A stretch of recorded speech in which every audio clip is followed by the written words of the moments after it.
नमस्कार। या व्हिडिओमधून मी आपल्याला ताडासन या आसनाविषयी माहिती सांगणार आहे।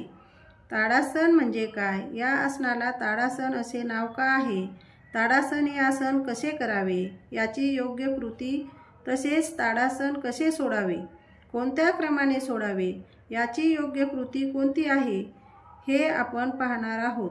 तसेच ताडासनाचे फायदे कोणते आहेत?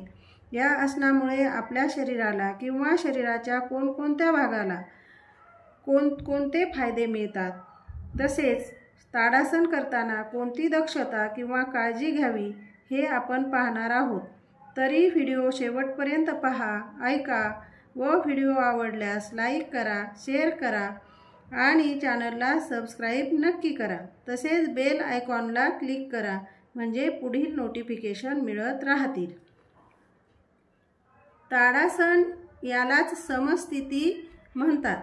ताड म्हणजे पर्वत आणि सम म्हणजे सरळ, स्थिर स्थिती म्हणजे स्थिर उभे राहणे किंवा निश्चलता होय। पर्वताप्रमाणे ठामपणे आणि सरळ ज्या आसनात उभे राहावे लागते ते आसन म्हणजे ताडासन होय। उभे राहण्याची ही सर्वसाधारण व मूलभूत मुद्रा आहे।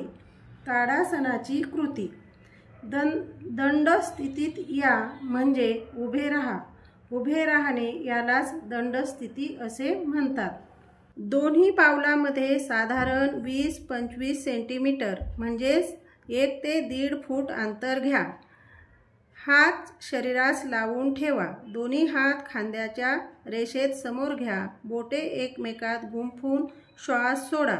श्वास घेत दोन्ही हात सरळ वर घेऊन तळवे उलटे करा। नजर समोर स्थिर करा। हात जास्तीत जास्त वर ताणून घ्या आणि स्थिर राहा। आता पुन्हा श्वास घेत टाचा सावकाश वर उचला। शरीर आणखी वर ताणा। आता तोल सांभाळत शरीराचा सर्व भार चवड्यावर घ्या। काही क्षण या स्थितीत स्थिर राहा।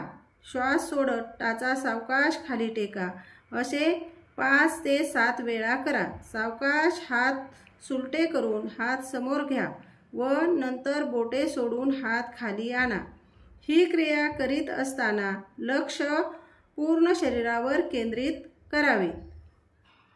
ताडासनाचे फायदे: आखडलेले शरीर मोकळे होऊन स्नायू एका दिशेने कार्यान्वित होतात। पाठीचे मणके व स्नायू मोकळे होतात। मज्जारज्जू कार्यक्षम होतो। छाती व पोटाचे स्नायू तसेच अंतर्गत इंद्रियावर ताण येतो।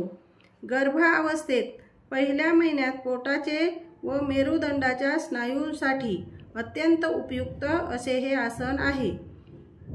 ताडासन करताना कोणती दक्षता घ्यावी? तर ताडासन करताना सुरुवातीला तोल सांभाळणे जड जाते। नंतर सवय झाली की डोळे बंद करूनही हे आसन आपण करू शकतो।